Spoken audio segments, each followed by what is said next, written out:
It was hyped up as a massive AEW Dynamite, but what did Fog Wrestling think of it? What did we think of the main event, the I Quit match?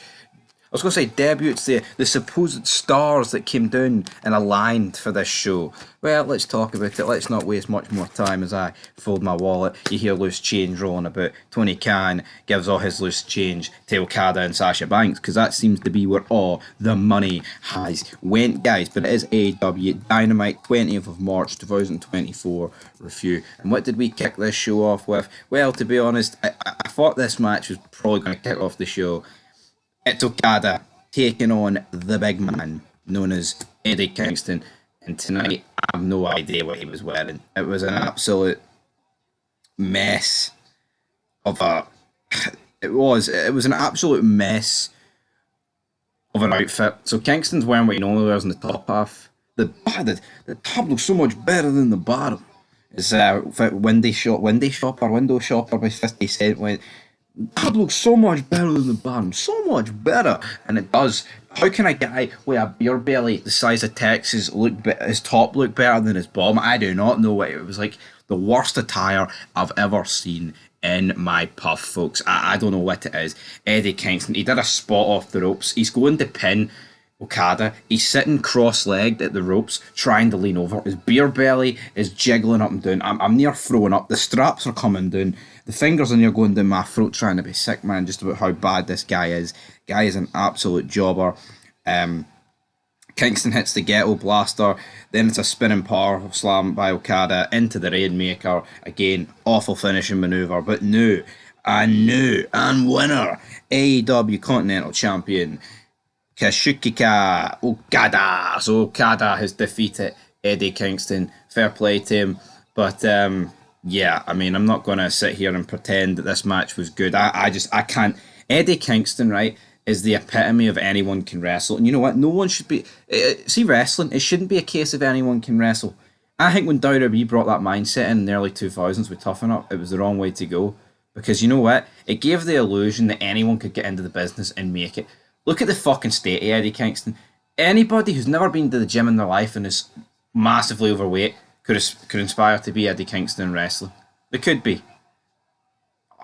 And, you know, there's been fat people before in wrestling, right? He won't be the first, he won't be the last, but, you know, he is by far... I mean, people that compare him to Mick Foley, man, wake up and smell the coffee. If you think Mick Foley and Eddie Kingston's comparable, you need to have a word with you, man. But it comes after our first match.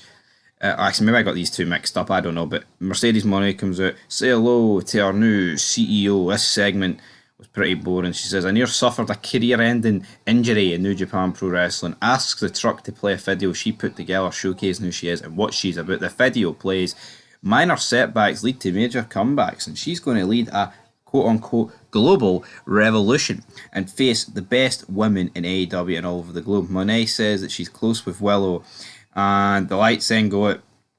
Julia Hart's on the ramp. Sky Blue's in the ring battering her. Gets hit with a backstabber. They get chairs. Look like they're going to batter. The lights go out again. Willow runs out down. Yeah, I mean, Willow Nightingale, is she going to save her? No, what's wrong with me in this segment? You've got Willow Nightingale running down Lardass. I mean, she's overweight like Eddie. See, people that can't run, don't put them in situations where they need to run. She is like, it's not even a brisk walk, man. Trying to get down to the ring. Just an absolute mess of a fucking segment. Yeah, Sasha Banks, you did a real good job coming here. In terms of wrestling, you did an awful job. In terms of making money, serious amount of money. We then cut backstage to the Young Bucks celebrating in gorilla position right next to Tony Khan. The Bastard Pack, though, he's here. He wants a shot at Okada, so looks like that's our next match, but they kind of teased that on Collision, didn't they? We then have a promo for Swerve Strickland and Prince Nana. He wants Samoa Joe. He's ducking me, man. He's ducking me.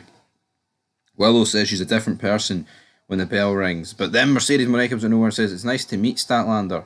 And Willow has done enough, whatever that means. We then get Chris Jericho taking on Hook. Jericho puts over Hook. Just, you know, I just don't get it.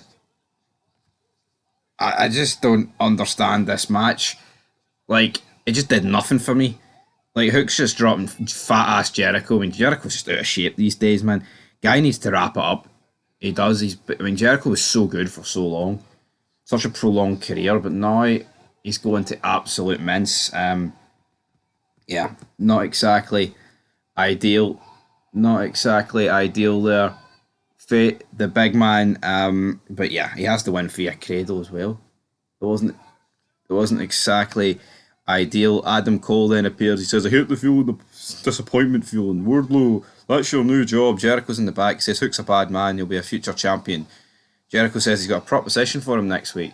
So yeah, absolute mince. Absolute mince. Will Ospreay then comes out. Blah, yeah, what's up, Shivani, you slag? I want some maple syrup. I'm 30. I've got dogs killed with more fucking Shabbat. I'll take you on next week. Wah, wah, wah. Do not give a rat's fucking ass. People are trying to make it this Will Ospreay guy's got it because he comes out and calls people slags. I dead on. Doesn't mean shit, folks. Alright? Sorry to burst your bubbles. We then have Mariah May. It's pretty great. Then you get Tony Storm, Thunder Rosa taking on... Well, not Tony Storm, Mariah May taking on Thunder Rosa and Deonna Purrazzo. And yeah, Thunder Rosa, Deonna Purrazzo win. It's a bit of a throwaway women's match. Not an awful lot to say about it. Swerve Strickland then takes on the Butcher. Swerve Strickland wins. It's just a short ass match. He then calls it Samoa Joe again. He says he's going to hang Joe over the rope from his big ass neck. Then Samoa Joe comes down. He's like, "What do you want to do with Swerve?" Yeah, enter Don Callis. So who knows? Who knows what's going to happen here? He says that Take a Shit should be next for Swerve. Swerve shouldn't be taking on Joe. Alright, big man, if that's what you want, if that's what you get. But guess what, guys? Up next, main event time. And you know what? I can bury Dynamite. I can say what we want. But you know what? This was a damn good main event. It's Christian against Edge in an I Quit match, right? Yes, I've buried Edge. I don't think they've done a great job of him. But I think more often than not, when he has matches against Christian, they're going to be great. And you know what? This was a great main event. Is it enough to get the rating to hang on? Because obviously Dynamite starts at like over 1 million because of Big Bang Theory and then just nosedives towards the end. I mean, let's be real. In seeing 2024 on 3 episode of TV, you're not going to get much bigger than Edge against Christian in an I Quit match for a championship. You're just not. I mean, I wish we could, right? And that's nothing against Edge and Christian. I wish you could get the likes of The Rock taking on John Cena in a fucking Raw main event. But those days are gone, folks, right? Those days are long gone. But this match was good. There was blood. You know, there was a spot where Christian flew to the outside, Edge catapulted him, which I thought was a pretty unique spot. Got loads of interference. Yeah, I mean, there is quite a lot of jobbers. You've got an execution on the chair. Christian's getting battered off by Maynard. That's not dodgy, didn't it? But Maynard and Garcia get speared by Copeland, Big Edge. He then gets handcuffed to the far corner. Edge then whips out his big briefcase that obviously has Spike. So yeah, he keeps kicking Christian in the balls and he doesn't give up, which I thought was quite funny. He then grabs Spike and I'm like, right, what is going to happen here?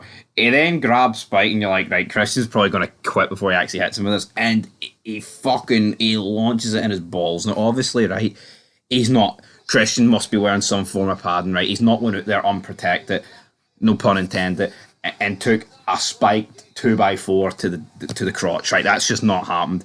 But yeah, he still doesn't quit after this. Copeland then goes to swing it into his dome. Then Christian quits, and I was like, Jesus, that's a main event. Because like, I think in WWE or years gone by in companies, right, you would have seen this spot, but they just wouldn't have used the weapon. Like in TNA, they used Janice, fair enough. But I think in years gone by, he would have quit before the weapon even got used. But at least we got the weapon used. Of course, he's not just going to fucking plant him in the head with a spike, because you can't do it. At best, he was going to take it to a protected midsection or his groin area or like a leg or something. Never going to take it to his actual head, because no one wants that, right? That would be brutal. But yeah, for me, one of the better Dynamites. But it's simply down to the main event. I think the rest of the show was weak. I cannot stand Eddie Kingston and Okada. But just like SmackDown, you had something great with the Rock concert. And then this Dynamite, you've got something great as well, because you've got Okada against Kingston. No, Okada against Kingston. That's just what the thumbnail's on screen right now. Edge against Christian. They're always going to deliver 9 times out of 10. They did. I Quit match. Yeah, blood. I thought it was a pretty great ending. So yeah, AEW doing something great there. But it's a shame that this feud's probably over now, and We're back to jobbers, left, right, and centre. The Cope Open. Oh yeah, because that's so entertaining. Till next time, 3 out of 10.